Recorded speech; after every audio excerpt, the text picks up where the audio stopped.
Hola y bienvenidos a una nueva edición de Café de CGTN. Los saluda Teng Ying desde Beijing. Hoy nos acompañan dos destacados periodistas de América Latina que llevan unos meses viviendo en China. Nos van a contar sus historias que solo se vive quienes se atreve a ir más allá de lo turístico. Saludamos a Perla Pineda, periodista de El Economista de México, y a Adolfo Martínez, fundador del medio digital y Documenta de Guatemala. Muchas gracias por estar con nosotros. Gracias por la invitación. Gracias por el espacio. Bueno, pongamos cómodos y a contarnos cuál ha sido la experiencia o la visita que más les sorprendió a China, porque sé que llevan unos meses viviendo aquí, cubriendo los eventos importantes, pero también llevar una vida como los ciudadanos, como los residentes en este país. ¿Cómo ha sido esta experiencia? ¿Cuál fue? Empezamos con una experiencia que más les sorprendió durante estos meses.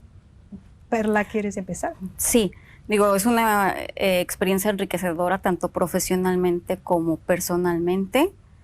Personalmente, lo más que me ha gustado es conocer y sentir a la gente china y la seguridad que emana este país. China creo que es un referente para compartir experiencias con nuestros países en este tema, pero sí, justo lo que dices, vivirla, que puedas salir tú sola, siendo mujer, estar a altas horas de la noche sola, que puedas traer el celular en la mano sin temor de que te lo arrebaten, incluso hasta perderlo, ¿no? Porque lo puedes recuperar.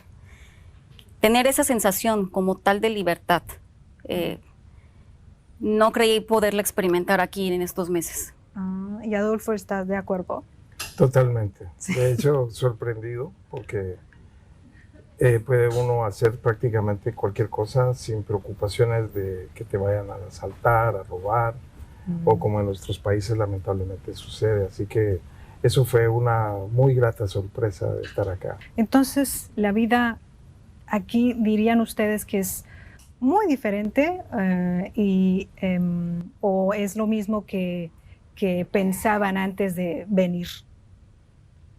Bueno, para mí es completamente distinto a lo que pensaba. Completamente muy agradable. Es su primera visita a China. Es mi primera visita, por supuesto, y es realmente sorprendente. De hecho, me siento como en una película de sci-fi, porque los adelantos tecnológicos que ustedes tienen acá, nosotros no los tenemos, y combina muy bien la tecnología con lo tradicional, con su cultura ancestral y esos miles de años que llevan. Por ejemplo, apagar algo y usas el teléfono. Quieres ir a algún lugar y puedes usar un tren bala. Y todo lo pagas con el teléfono, y vas a lugares donde hay templos budistas que son muy antiguos y muchas cosas, y todo eso se combina de una manera excelente, ¿no? Y te da un sabor distinto a la cultura china de la que lamentablemente en Occidente nos venden.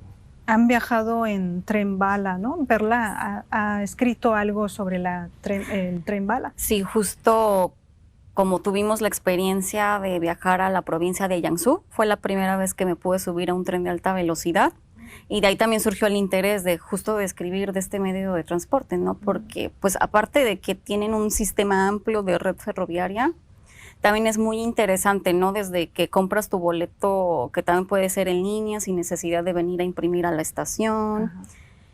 Ya estar en el tren, que no se siente como tal, que vas a 350 kilómetros por hora, no lo sientes, o sea, son cómodos.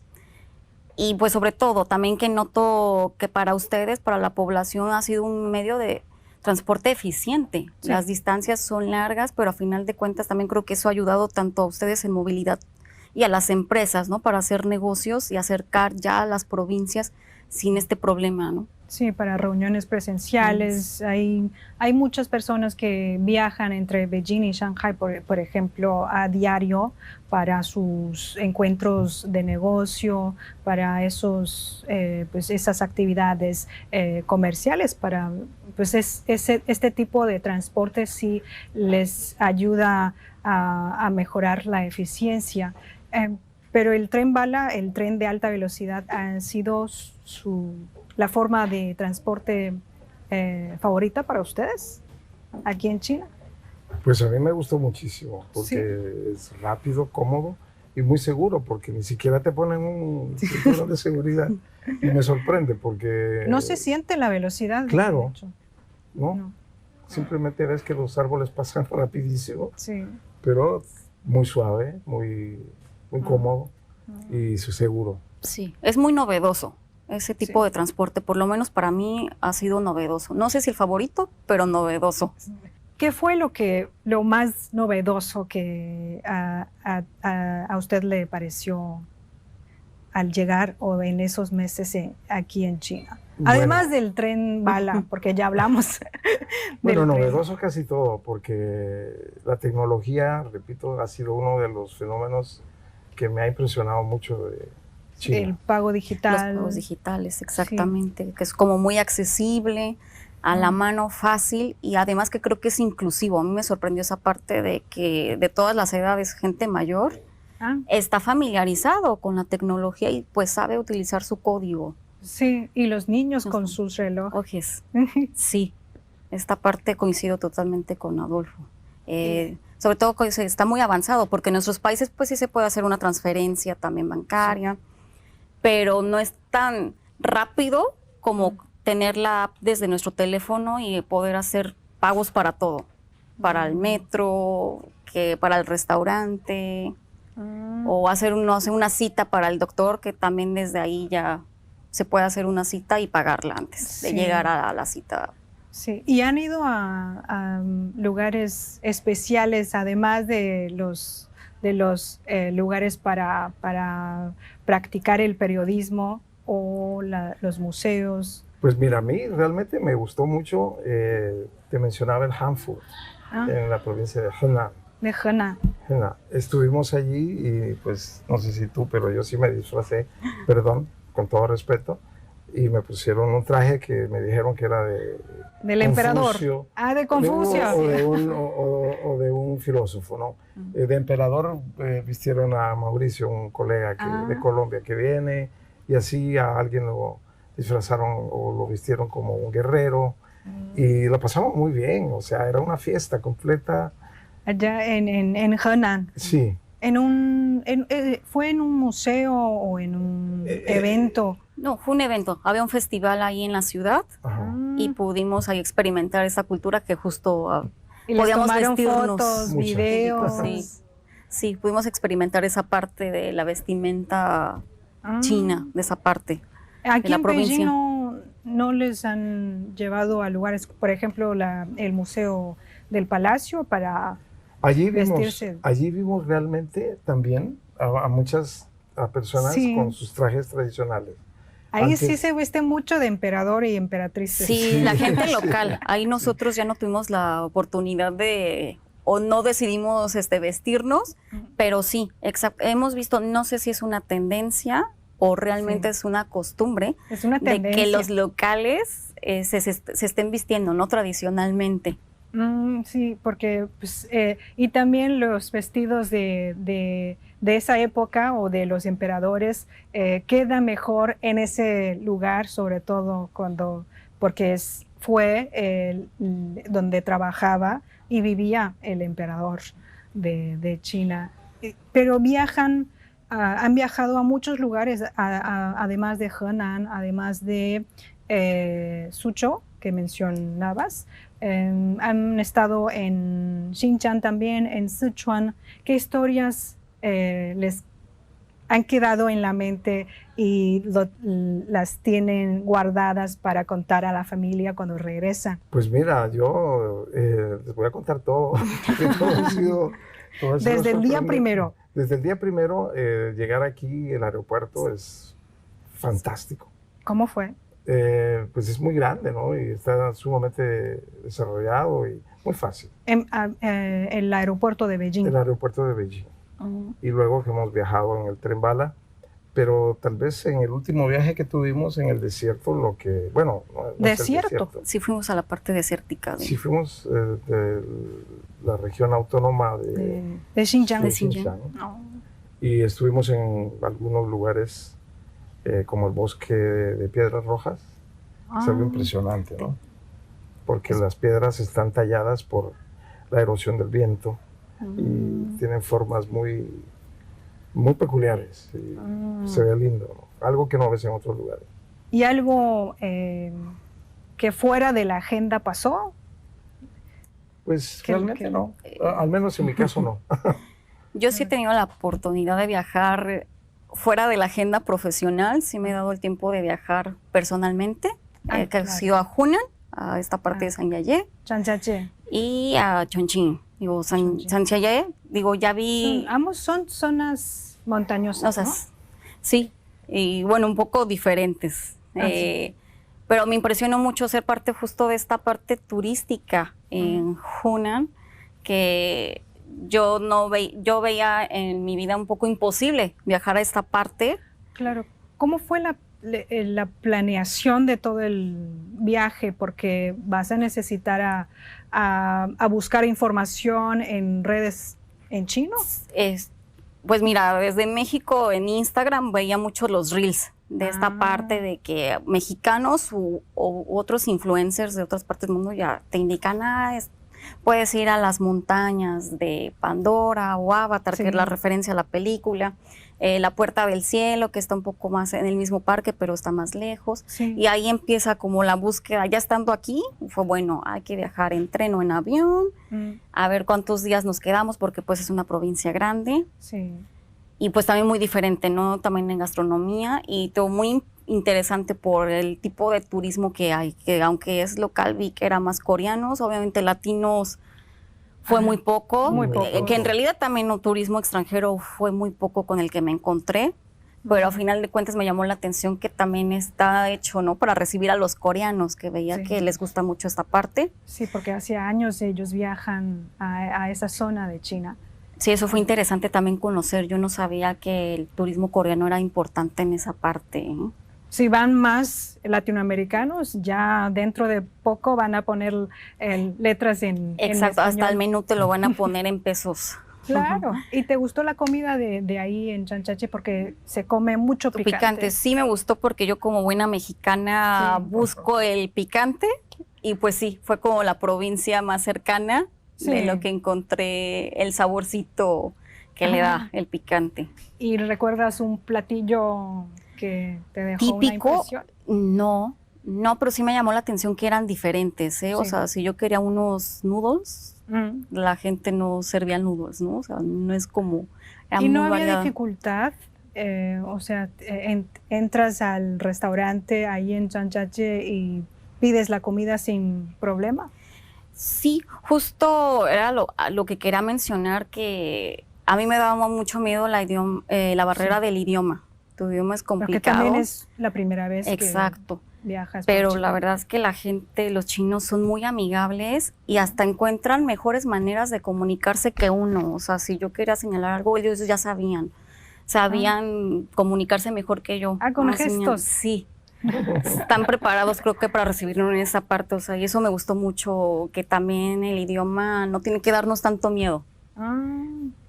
Pero han tenido la oportunidad de usar las aplicaciones de traducción. Sí, con traductor, muchos ha sido traductor o tomar la foto. Si hay cosas con imagen, pues ya igual las enseñas directamente la imagen, pero si es con letras hay que irnos a traducir para ver si es pollo, si es res, qué más trae. Sí, esas partes sí ha sido el día a día. El día a día. Sí. Y Adolfo, en pues yo tuve una experiencia en una ciudad de Xinjiang, que no recuerdo exactamente, en Korla. En Korla. En Korla. Estuve platicando como por 1 hora y media con un chino que no hablaba absolutamente nada de español. Yo, por supuesto, no hablo absolutamente nada de chino, ¿no? A través del teléfono. Y fue una experiencia muy interesante porque él con su teléfono y yo con el mío, y yo hablaba en español, le traducía al chino, lo mostraba, él hablaba en chino y me mostraba en español. Esa conversación duró 1 hora y media. Sí, una cosa interesantísima, ¿sabes? ¿Y qué hablaron? Pues mira, hablamos de todo, sobre todo que él trabajaba en un museo de esa región y me enseñó un poco su trabajo, me enseñó fotografías de lo que hacía, creo que era curador de un museo ahí en esa región. Hablamos sobre mi país también, me preguntó bastante sobre Guatemala porque creo que pocos saben que existe Guatemala. Y los que saben, pues saben que estamos en Latinoamérica tal vez, pero no exactamente, que somos vecinos de México, por supuesto, y que estamos en Centroamérica. Entonces fue una conversación muy interesante porque él muy curioso de Guatemala y pues yo muy curioso de Korla y de todo el ambiente que se vivía, porque a todo esto ya eran las 11:30 de la noche. 11:30 de la noche. Porque allá oscurece a las 10:30. Sí. Y estábamos en el parque sentados conversando y no solo nosotros, había muchas otras personas. Ay, ¿no le invitó el chico a comer el típico pincho de carne de... Pues no, lamentablemente. No hubo tiempo, pero... Sí, pero es que la conversación fluyó tan bien. La próxima vez que viaja. Sí, entonces voy a pedirle que me invite. Claro. Pero sí, eso es una experiencia que puedo decir que gracias a la tecnología y a la amabilidad de los chinos, porque realmente yo nunca me imaginé que fueran tan gentiles. Sí, es cierto. Pero también usted se convirtió en el embajador de Guatemala aquí en pues a China. mucha honra, le puedo decir, claro. Porque sí, al final él estaba muy interesado en conocer de mi país y yo él era de allí, de esa región. Sí. No precisamente de Korla, pero sí de esa región autónoma. Sí. En 1 hora y media se puede hablar muchas cosas. Sí, bastante, ¿no? Incluso hablamos hasta de política, así que eso ya no lo menciono. De que los dos países deben establecer las relaciones. Bueno, eso es un hecho que espero que se logre muy pronto. Y Perla, ¿has tenido conversaciones con gente local? Sí, justo ahorita que mencionaba la tecnología, también con WeChat, agregando de contacto, ahí puedes traducir la conversación. Yo le escribo en español y en chino y en así voy traduciendo. Es cierto. También es una manera muy fácil también de poder comunicarnos. Sí, lo he hecho con gente local, los chinos son muy amigables. Como dice Adolfo, a veces, nuestras regiones sí son geográficamente muy lejanas, pero podemos resultar muy cercanos en el trato, en la cultura, un poco en la gastronomía, porque a veces tenemos como mismos ingredientes, pero es diferente la preparación. Y muchos de los ingredientes provienen de América Latina. Exactamente. Que forman parte clave, muy importante en la alimentación de los chinos, la papa, el tomate. La carne de res. Sí, la carne de res sí la tenemos. Sí. Desde hace años, pero la papa, el tomate, el maíz, el cacahuate no teníamos.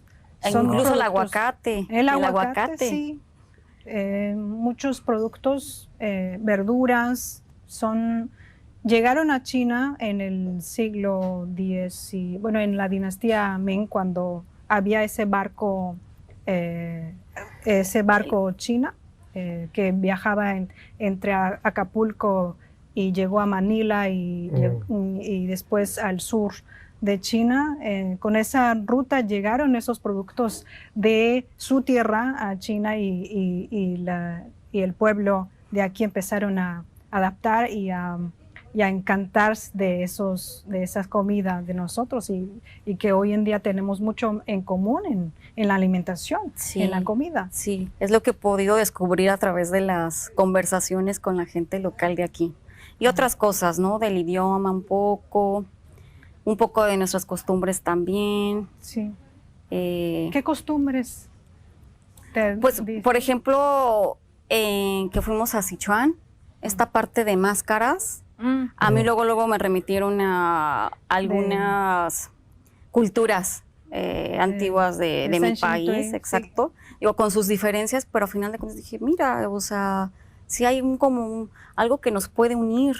Sí. Y, que te remite a referencias de tu país, aunque estemos aquí lejos geográficamente, tienes referencias muy cercanas, ¿no? Sí, hay algo que a mí me llama la atención y es el jade. Jade. En Guatemala hay mucho jade de todos colores y, según me han dicho, de muy buena calidad. Sí. Y aquí hemos encontrado una en todos lados de cosas de jade. Sí. Entonces, ese vínculo del jade me hace pensar que hay algo pues, que nos conecta definitivamente, ¿no? ¿Y qué función tiene la jade en Guatemala Bueno, o en México? en Guatemala, los mayas hacían máscaras de jade. Sí. Entonces, aquí también las hacen, o Claro. por lo menos las hacían. Y eso pues me parece que es algo sorprendente e inusual. Si tú vienes de allá y te vienes a encontrar con Claro, que aquí también hacen lo mismo, pues dice uno, Sí. ¿qué pasó? Y hoy en día, en la vida cotidiana, ¿la gente todavía usa el jade? No, ya no. Ya no. Por lo menos allá el jade es una piedra preciosa, Sí. se considera Sí. una joya. Sí, y lo se encuentras en trabaja. joyería, pero exacto, no es tan accesible para Ah, la gente que la traigas normalmente, no. Sí, Y según es han como visto más aquí, conservado. y lo que han visto aquí es más común que el uso del ¿Del jade jade? es más común que en sus países. Pues también creo que creo que también está muy enfocado en la conservación, ¿no? Sí. De museos como la piedra preciosa que es. Creo que Sería está muy porque encaminado a eso. ustedes tienen contacto más con los jóvenes. Porque a las mujeres, a las señoras, les encanta El el jade. jade. Sí, Ah. tienen pulseras, collares, anillos de la Del jade. jade. Es muy común todavía. para las señoras. Sí, Mm. pero también a mí me sorprendió porque estuve una vez en un museo de jade en la zona de Yucatán. Sí. Y ahí me sorprendió al ver la máscara que mencionó Adolfo y de los adornos que se usaba mucho a la hora de enterrar a los líderes del pueblo de aquel entonces y la decoración era con jade y con oro, que es común también en pueblos, en las culturas antiguas aquí en China. Y de hecho hay arqueólogos mexicanos y de otros países de Centroamérica que están realizando programas de colaboración en diferentes universidades en China sobre la jade y otros materiales comunes en diferentes culturas de nuestros países. Son historias muy interesantes. Sí, la similitud contar. es enorme porque los reyes de los reinos mayas que habían, todos se vestían con collares y con joyas de jade y con plumas de quetzal, que es el pájaro nacional de Guatemala, pero que abunda en México, abunda en Costa Rica. Entonces, pero ellos lo adoptaron como un símbolo, como un distintivo de la realeza. Entonces, esa es otra similitud que creo que hay con la cultura ancestral china, ¿no? Sí, ¿y algún pájaro que han visto en China que son parecidos a lo que tienen en México o en Guatemala? Son diferentes. Por ejemplo, hay uno que se ve mucho aquí en Beijing, que se llama pica pica. Lo que tiene la cola negro-azul y la cabeza blanca, que es típico aquí en Beijing. No se han dado cuenta. No. En México son muy diferentes los pájaros. Sí, los que encuentras como en la Ciudad de México son pequeños y no son tan característicos en color. La verdad es que no, salvo en zonas boscosas, selva en otros estados, que puedes ver el tucán. Bueno, los colibríes puede ser común en la ciudad, pero no, sí son diferentes. Yo nunca logré ver a un colibrí de cerca, pero siempre dicen que es de buena suerte. Sí, o que es un pariente tuyo que haya fallecido que viene a saludarte. Eso significa. Pero sí son comunes. Sí, es cierto, esos pequeños pajaritos, sí. Pero estaba mencionando que hay que tener una mente abierta para viajar a China. ¿Existe alguna cosa que te ha cambiado la visión? Sí. Por ejemplo, yo sabía que tu país es enorme, pero estar aquí, por supuesto que terminas de dimensionar tanto las distancias de una calle, pero sobre todo justo el trato de la gente, que es muy amable, es cálida. Es sorprendente que los latinos nos caracterizamos por ser cálidos, pero no te esperas que también un chino puede ser tan cálido. Los chinos somos tímidos. Son muy amigables. Puedo decir que son Amigables, muy, sí. muy amigables. Muy amigables, sí. Y lo que te decía, o sea, de verdad que esa barrera del idioma se te olvida. Te puedes dar a entender con gestos y muchas cosas. También que Beijing se me hace una ciudad muy cuidada, muy limpia. No esperaba encontrarme con eso. A veces me pude guiar un poco, ¿no? Que era una gran urbe y pues la contaminación. Sí hay mucha gente, pero a final de cuentas sí es una ciudad muy habitada, pero tiene un orden en su desorden, a final de cuentas. Diríamos, si mañana ya se establecen las relaciones diplomáticas China y Guatemala, ¿qué tipo de intercambio, colaboración desea llevar a cabo entre los dos países? Te puedo hablar pueblos. desde lo personal, ¿no? Y Sí, claro. en ese sentido creo que podría hacer una colaboración en términos de salud y educación, porque lamentablemente esos sectores en mi país son precarios y creo que la educación y la salud son vitales para el desarrollo de cualquier sociedad. ¿Ha tenido oportunidad de visitar alguna instalación de salud y de educación aquí? Claro, pues sí. De hecho, tengo una anécdota que contar, que es que tuve un accidente y fui a un hospital público aquí en Beijing, donde me atendieron. No fue grave. ¿Perdón? No fue grave No, fue una dislocación, pero sí requería de atención profesional. ¿Cómo se llaman los que arreglan los huesos? Pero bueno, me atendieron en el mismo día, muy rápido. Como no tengo seguro aquí, entonces pues sí tuve que pagar, pero una cosa mínima. Y el hospital me dejó absolutamente anonadado, porque los hospitales públicos de acá parecen como a los mejores hospitales privados en el país. Exacto. ¿Ah, sí? Sí, yo también coincido en eso. Un hospital público aquí es como si fuera un hospital privado en nuestros países. Por la ¿También atención, estuviste en por un las hospital? instalaciones. No. Sí, yo fui por una infección en un ojo. También como que vi complicado, pero me pude ir yo solita. Vi que desde una aplicación podía yo sacar mi cita con el oftalmólogo. Ya eres una china. Sí, llegué a una ventanilla nada más a pagar mi consulta, buscar el piso a donde iba y ya mi consulta de 15 minutos. ¿Solita? Sí, lo hice solo, lo hice sola. O sea, aquí China también eso es lo que me ha demostrado, que te puedes adaptar. Sin pensarlo te puedes adaptar, de verdad. No es tan difícil. ¿Y la comunicación no te resultó? Un poco para el pago y un poco para entenderle el proceso de dónde tenía que recoger mi medicina y pagar, fue un poco difícil. Pero la verdad es que la doctora, ya la oftalmóloga que me atendió directamente, hablaba inglés. Me habló en inglés. Ahí pudo fluir bien. O sea, China creo que te puedes adaptar. Bueno, no sé a cuáles de los hospitales fueron, pero según mi experiencia, últimamente todo este proceso de pedir cita y de ir al hospital hasta recoger las medicinas es digital. O sea, ya no hace falta hacer una fila y pagarle a un cajero y esperar que me dé un papelito para ir a otra ventanilla. Todo es digital. Sí. Y con el celular puedo ver en 5 minutos voy a esta ventanilla e inmediatamente me dan lo que necesito.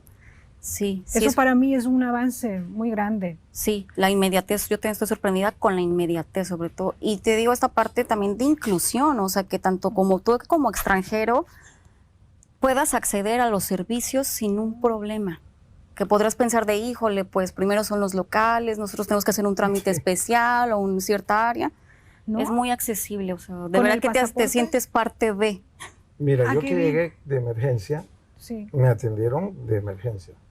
O sea, no hicieron una distinción porque yo soy de Guatemala, latino, con un chino, sino que con la misma inmediatez que atendieron a un chino, atendieron a mí.